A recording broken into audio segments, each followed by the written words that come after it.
Computer hardware. Computer তৈরিতে ব্যবহৃত বিভিন্ন ধরনের ডিভাইস বা যন্ত্র এবং যন্ত্রাংশসমূহকে বলা হয় কম্পিউটার হার্ডওয়্যার।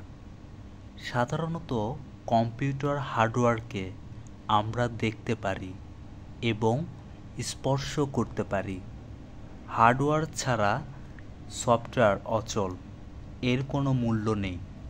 কম্পিউটারের হার্ডওয়্যারকে 4টি ভাগে ভাগ করা যায়, যেমন input hardware, output hardware, processing hardware এবং সর্বশেষ হলো স্টোরেজ হার্ডওয়্যার।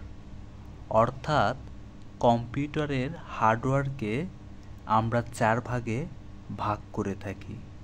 একটি হলো ইনপুট হার্ডওয়্যার, আরেকটি আউটপুট হার্ডওয়্যার, প্রসেসিং হার্ডওয়্যার এবং স্টোরেজ হার্ডওয়্যার।